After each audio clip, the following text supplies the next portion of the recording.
Salam sejahtera, terima kasih karena bersama dengan saya di Nazilin Unity Channel. Akhirnya, dokter yang merawat Ismail Sabri Yaakob bersuara dan menyatakan kebenaran.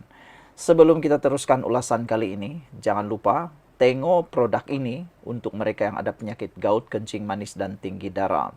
Siapa yang ada masalah gastrik juga, lihat produk ini.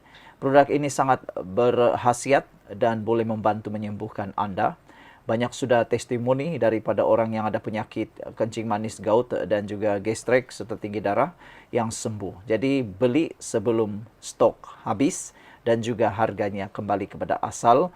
Sekarang harga promosi. Baik, kita teruskan ulasan hari ini.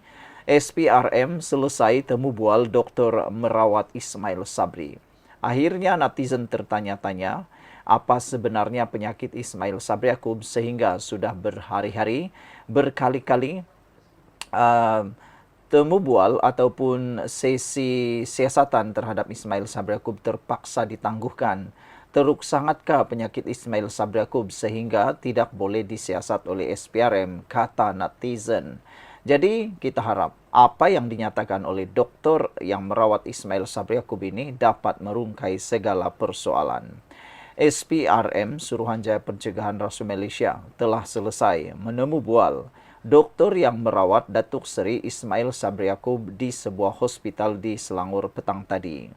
Bagaimanapun, sumber SPRM memaklumkan pegawai perubatan itu bukan saksi dalam siasatan kes rasuah dan pengubahan wang haram membabitkan bekas Perdana Menteri berkenan. Memang betul lah, doktor tersebut tiada kaitan dengan apa-apa siasatan SPRM berkait penemuan 170 juta dan jungkung emas itu.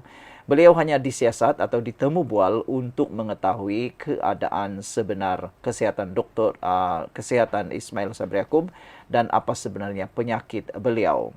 Pegawai SPRM telah bercakap dengan doktor berkenan bermula 4 hingga 5 petang untuk mengetahui tahap sebenar kesehatan dan mengetahui penyakit ahli Parlimen Berai itu sebelum dipanggil memberi keterangan Khamis depan, katanya ketika dihubungi hari ini. Sumber itu berkata setakat ini seramai 32 saksi telah dirakam keterangan bagi membantu siasatan kes itu termasuk 4 bekas pegawai kanan kepada Ismail Sabri yang sebelum ini direman dan dibebaskan dengan jaminan SPRM. Media sebelum ini melaporkan proses rakaman percakapan Ismail Sabri yang dijadualkan pada Rabu lepas ditangguhkan ke hari Jumaat sebelum ditangguhkan sekali lagi kepada 13 Mac ini berikutan beliau masih dalam keadaan kurang sihat.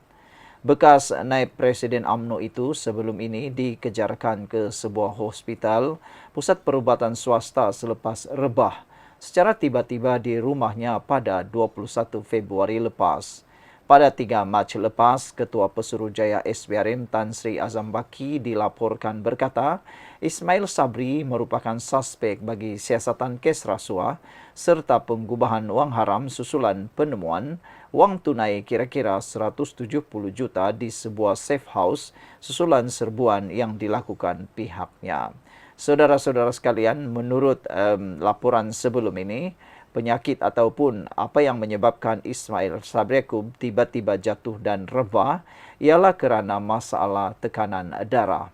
Dan menurut anak kepada Datuk Seri Ismail Sabri Yaakob, keadaan kesihatan Ismail Sabri sebenarnya dalam keadaan yang stabil. Namun hanya SPRM sekarang yang mengetahui apa sebenarnya penyakit yang dihidapi oleh Ismail Sabri Yaakob. Akhirnya, Dr. Ismail Sabri Yaakob beri keterangan dan memberi penyakit sebenar Ismail Sabri Yaakob. Kita jumpa lagi. Bye-bye. Salam sejahtera. Terima kasih kerana bersama dengan saya di Nazilin Unity Channel. UMNO dalam masalah besar, itu persoalan besar. Selepas penemuan 170 juta ringgit dan jongkong emas membabitkan bekas naib Presiden UMNO yang juga bekas Perdana Menteri iaitu Ismail Sabri Yaakob. Politik wang hantui UMNO jika kembali sistem pemilihan lama, kata penganalisis. Politik wang ini memang sangatlah tidak baik dan sangat jahat. Sepatutnya politik uang haruslah dihancurkan dan tidak lagi dilakukan pada zaman ini. Sebelum itu, siapa yang ada penyakit kencing manis, tinggi darah, dan gout, ada produk yang saya mau kongsikan dalam bag produk yang ada di video ini. Anda tekan saja bag itu, akan ada keluar beberapa jenis produk yang boleh membantu Anda sembuh daripada penyakit kencing manis, tinggi darah, dan gout. Yang paling penting harganya sekarang sangat murah, tidak rugi untuk Anda mencoba karena harganya yang murah. Dan sudah banyak testimoni daripada ramai orang membabitkan penyakit kencing manis, tinggi darah, dan gout. Ramai yang sudah membeli dan mereka kata berkesan. Dan harganya pula jauh lebih murah daripada pasaran biasa. Jadi sebelum menjelang Syawal ini, hari raya tak lama lagi, belilah cepat untuk persediaan sebagai payung kepada Anda. Jangan-jangan atau untuk mengelakkan nanti pada waktu raya tiba-tiba kena gout pula kan. Jadi lebih baik ada ubat sedia ada. Kita teruskan ulasan ini. Terima kasih kerana menyokong saya melalui pembelian produk tersebut. Kebimbangan berlakunya politik wang dan kemenangan tanpa integriti mungkin menjadi asas kepada bantahan terhadap ura-ura UMNO ingin mengembalikan sistem pemilihan bagi jawatan tertinggi parti pusat, kata penganalisis. Mazlan Ali dari Universiti Teknologi Malaysia berkata, bantahan UMNO Langkawi itu mempunyai asasnya memandangkan pemilihan jawatan bermula dari presiden sehingga ahli majlis kerja tertinggi hanya membabitkan 2,500 orang berbanding lebih 100,000 orang ahli ketika ini. Kita lihat dari sejarah dahulu melalui sistem lama ini. 2,500 perwakilan UMNO terbabit akan jadi tumpuan dan sasaran kepada sesetengah pemimpin yang berniat menang melalui kaedah tidak berintegriti seperti membeli undi atau politik wang. Selalunya juga berlaku serangan terhadap pemimpin tertentu melalui surat layang dibekalkan kepada perwakilan. Ini mungkin asas bantahan, katanya kepada FMT sambil mengakui kaedah kini lebih sesuai untuk membenteras politik wang. Namun UMNO sebagai sebuah parti demokratik perlu diberi hak menggunakan sistem sesuai dalam konteks keperluannya.